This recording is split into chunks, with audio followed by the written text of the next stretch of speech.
There's this thing people do where they'll argue with you for 20 minutes about something they Googled 30 seconds ago. Complete confidence, zero hesitation. And they have no idea how obvious it is, which is almost impressive in a way. That habit right there isn't a personality quirk. It's a pattern, one of dozens that separate people who actually grow from people who just think they're growing. Nobody really explains this about intelligence.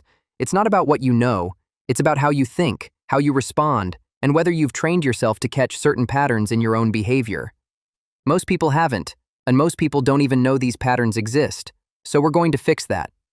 We need to get something straight before we go any further.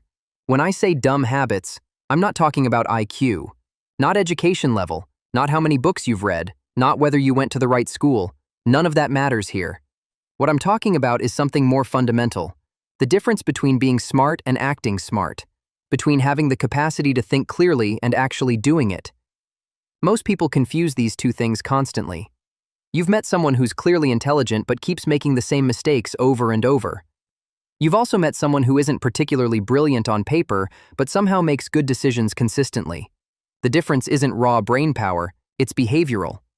Intelligence, the kind that actually changes your life, is a practice. It's a set of habits you either build or don't. And the uncomfortable truth is that most of the habits we're about to talk about feel normal. They feel like just how things are. Some of them even feel smart while you're doing them. That's what makes them dangerous. You can't fix what you can't see, so we start by seeing. The first category of these habits? They're all about protecting one thing, your ego. Worth sitting with this question for a second. When was the last time you changed your mind about something important because someone showed you better information? For a lot of people, the honest answer is, I can't remember. Not because they've been right about everything, because somewhere along the way, being wrong became something to avoid at all costs. The ego got involved, and once the ego gets involved, learning stops. Watch how this plays out. Someone makes a claim, they get challenged, and instead of considering whether the challenge has merit, they dig in. They defend, look for any scrap of evidence that supports their original position while ignoring everything that doesn't. This isn't thinking, this is protecting. And it happens everywhere. People will cling to opinions after they've been clearly, demonstrably proven wrong because admitting the mistake feels worse than living with the wrong belief. Saving face becomes more important than having an accurate understanding of reality. Another version of this, the person who can't say, I don't know. They'll bluff through conversations, make up answers, speak with complete confidence about things they barely understand. Because admitting uncertainty feels like weakness. It's not, it's honesty. But the ego doesn't care about honesty, the ego cares about looking good. Then there's the need to win every conversation. Every exchange becomes a competition.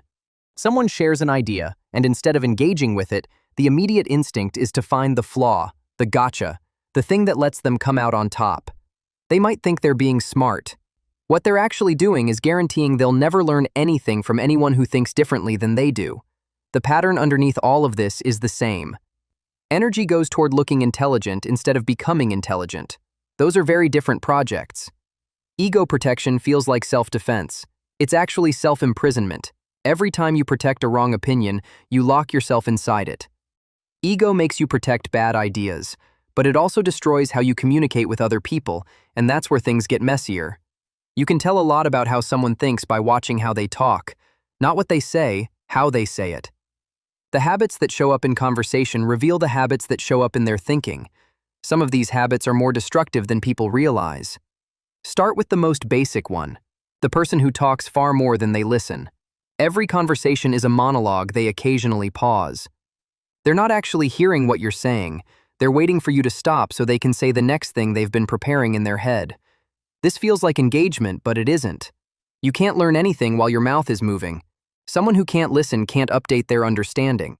They're just broadcasting the same information over and over, getting older but never wiser. Then there's the person who starts arguments over things that don't matter. Typos, minor factual errors that don't change the point, small gotchas that make them feel clever for 5 seconds while completely missing the substance of what's being discussed. They think they're being precise. They're actually being small, so focused on finding something to correct that they miss everything worth understanding. And watch what happens when these same people encounter actual disagreement. Real disagreement about things that matter. It becomes personal immediately. They don't hear, "I think differently." They hear, "You're attacking me." So they attack back, and what could have been a conversation becomes a battle where nobody learns anything. Sarcasm deserves its own mention here. Nothing wrong with wit. But there's a specific kind of person who's made sarcasm their primary communication style. Everything is a bit. Everything has an edge. Sincerity is for suckers. What they don't realize is that constant sarcasm is armor. It keeps people at a distance, lets you say things without owning them because, hey, you were just joking. It feels like intelligence. Often it's just fear of being seen. Talking more doesn't mean communicating more. Usually it means the opposite. Bad communication limits your relationships. But there's something that limits everything else. Treating learning like it has an end date. Somewhere along the way, a lot of people decided that learning was something you did in school. You graduate, you're done. You've learned what you need to learn. Now you just live your life with that fixed set of information and call it a day. Maybe you pick up job-specific skills, but the idea of deliberately learning, of reading and studying and being curious about things just because they're interesting, that's for students. That's for a certain kind of person, not for regular adults. This is one of the most expensive beliefs you can hold. Because learning isn't a phase, it's a lifestyle. The people who stay sharp, who adapt, who keep finding better ways to do things, they never stop being students. They just become students without classrooms, and yet, making fun of people who read. Calling someone a nerd for being curious. Treating the person who brings up an interesting article or an idea from a book like they're showing off. This happens constantly, and the people doing it don't realize they're advertising their own stagnation. There's a related habit that's even more subtle. Refusing to read anything longer than a headline. Not because you don't have time. You have time. You have time for plenty of things. But because depth requires effort, and effort feels like work, and work feels like something you should be done with. So you end up with strong opinions about topics you've never actually studied. You've read headlines, you've seen takes on social media, you've absorbed a vibe about how things are. But you've never sat with any of it long enough to understand the nuance, the trade-offs, the places where the easy answer breaks down. And when something challenges you, when something is difficult or dense or requires more than 3 minutes of attention, the reaction isn't curiosity, it's dismissal. This is boring, this is stupid, this isn't for me. But boredom isn't a review of the content, it's a review of your attention span. Calling something boring is often just admitting you don't have the patience to understand it. Some people say they learn from experience, not books. Sounds wise until you realize what books are. They're other people's experience, decades of learning compressed into something you can absorb in a few hours. Rejecting that isn't practical wisdom, it's voluntary limitation. Treating learning like it has an expiration date is the most expensive mistake you can make. It compounds. Every year you don't grow is a year the gap widens. Even people who want to learn often can't, because something else got to their attention first. Here's a pattern I see constantly. Someone will spend 3 hours scrolling their phone, just consuming, reacting, moving from one thing to the next without any real purpose. Then they'll look up and say they don't have time to read or exercise or work on anything meaningful. And the thing is, they're not lying. It genuinely feels like there's no time. But there is time. The same amount there's always been. What's gone is the attention. Your attention is the real resource. Time passes whether you use it well or not, but attention is what you actually control, what you actually direct. Most people have given that control away to whoever designed the most addictive app. Think about what's actually happening when you doom scroll. You're not choosing what to think about. An algorithm is choosing for you.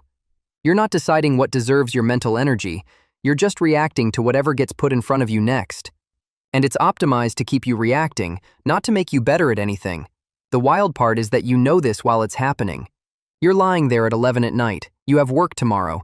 Some part of your brain is saying, just put it down, and your thumb keeps scrolling anyway. That's not a time management problem. That's an attention leak, and the cost is way bigger than you've calculated. Because it's not just the hours you lose, it's what those hours could have been. The skill you could have practiced, the book you could have read, the idea you could have developed, the relationship you could have invested in. All of it gets replaced by content you won't remember in a week. And then there's the constant noise. The notifications controlling when you think about what, the background scroll during every moment that would otherwise be quiet, every bit of silence filled with more input. Some of that silence is where ideas come from. It's where processing happens, where you actually figure things out. When you fill every quiet moment with noise, you're not just killing time, You're killing the space where insight lives. You don't lack time, you leak attention, and the leak is getting bigger.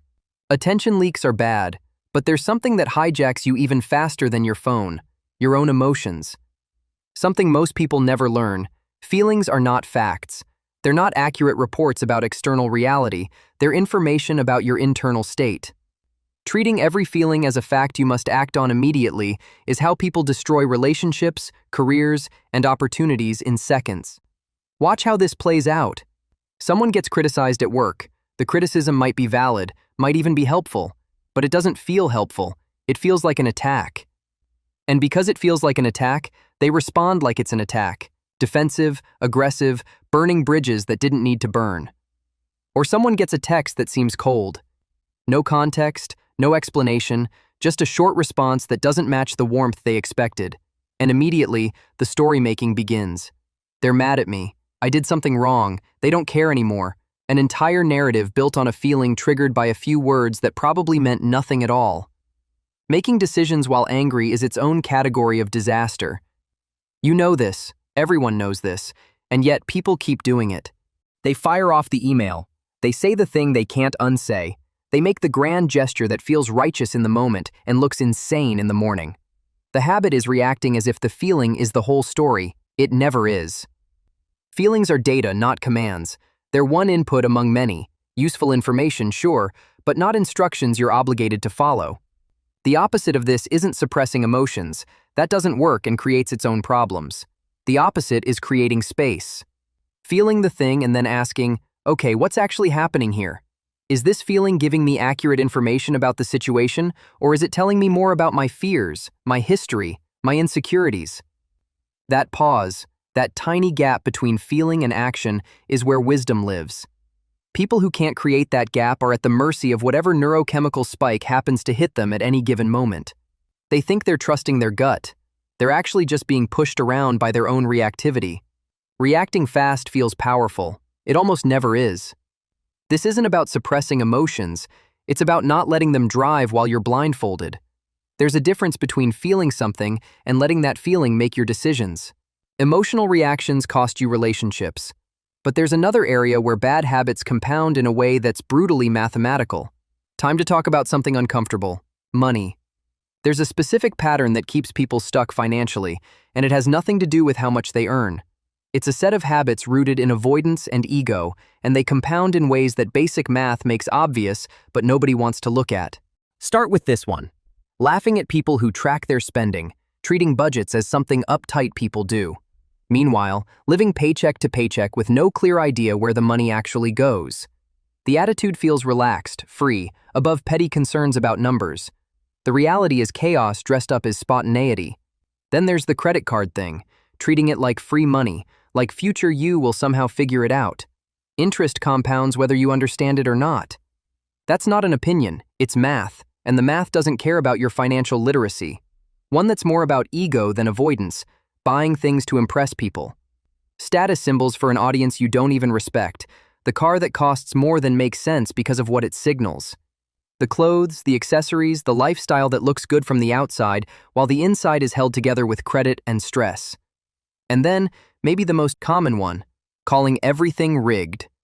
The system is unfair, the game is rigged, the deck is stacked.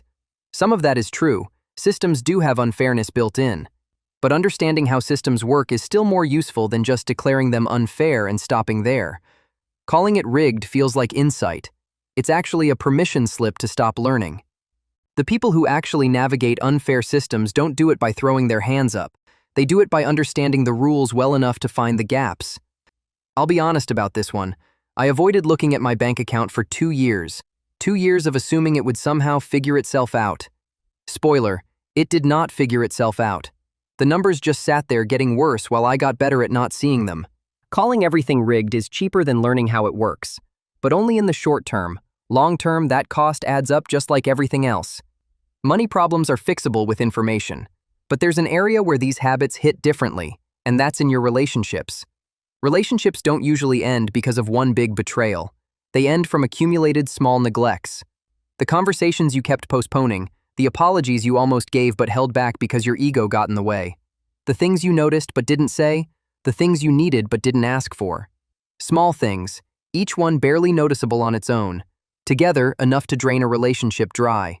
Here's a habit that does more damage than people realize. Expecting relationships to work without honest conversations. Assuming the other person should just know what you need. Getting quietly resentful when they don't read your mind successfully. Communication isn't optional. It's not a nice to have. It's literally the entire mechanism through which relationships function.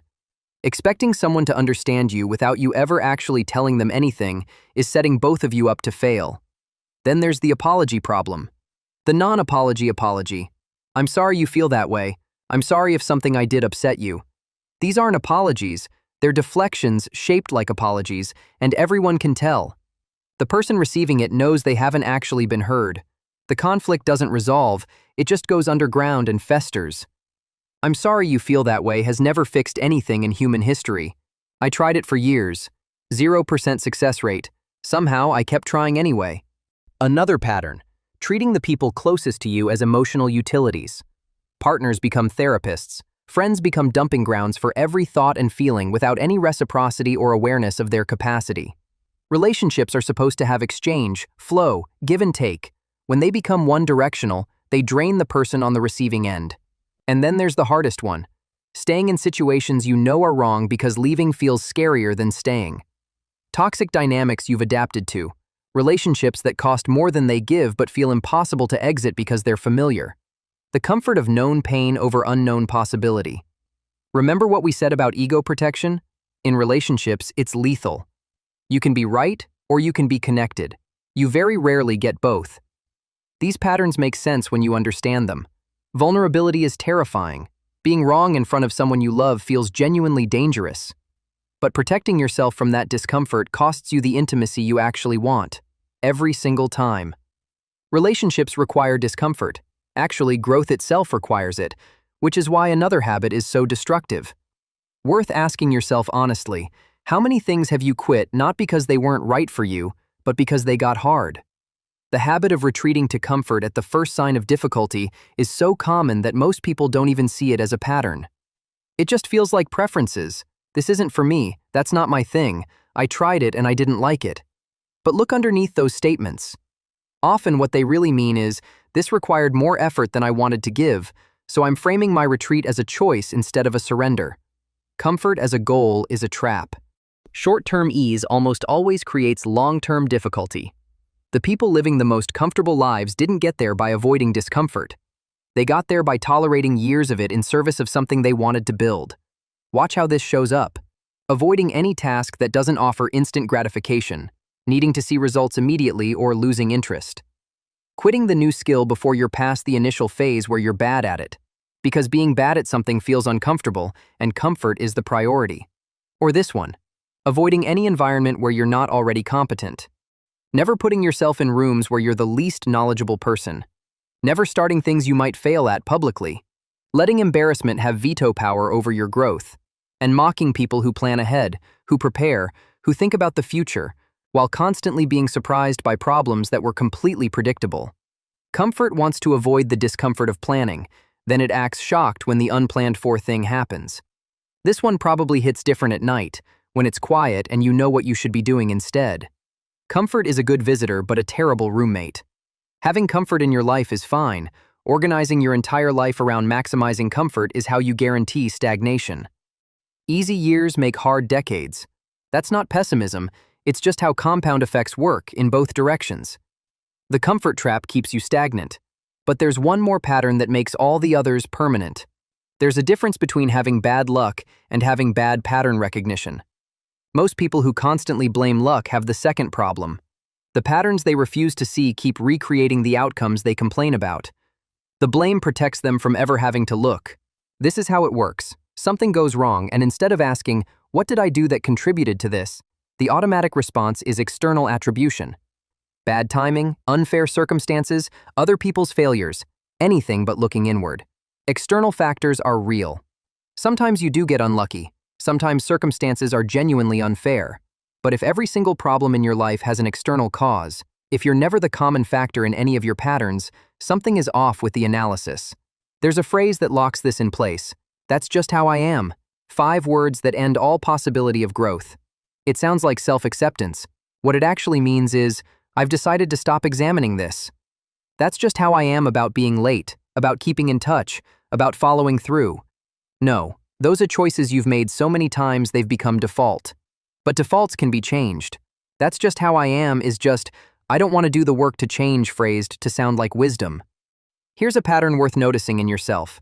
The gap between how harshly you judge others and how gently you judge yourself. The person who's had 7 difficult bosses without ever considering the common factor.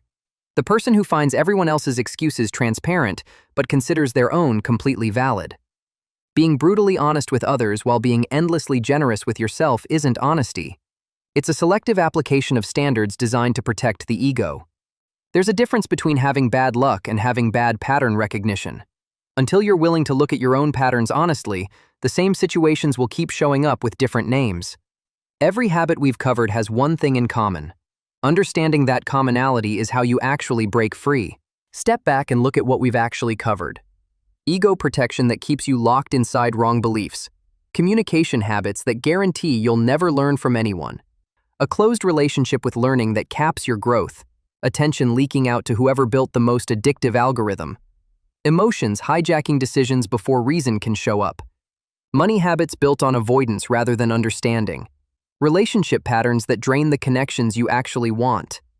Comfort addiction that trades long-term capability for short-term ease, and blame as a shield against ever having to change. Every single one of these has the same root, protecting short-term comfort from long-term growth. That's it. That's the pattern underneath all the patterns. The ego stuff is about avoiding the discomfort of being wrong. The communication habits avoid the discomfort of really listening. The learning resistance avoids the discomfort of effort. The attention leak avoids the discomfort of focus. The emotional reactivity avoids the discomfort of the pause. The money blindness avoids the discomfort of seeing clearly. The relationship sabotage avoids the discomfort of vulnerability. The comfort addiction is the pattern stated plainly. And the blame shield avoids the most uncomfortable thing of all, honest self-examination. Which brings us to the only thing that actually fixes this: deliberate, honest self-reflection.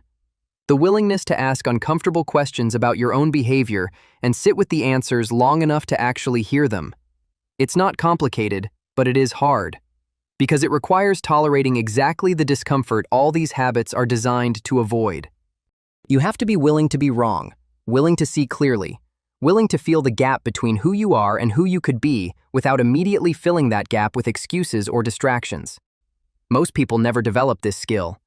Not because they can't, because it's uncomfortable and they've built their whole lives around avoiding discomfort.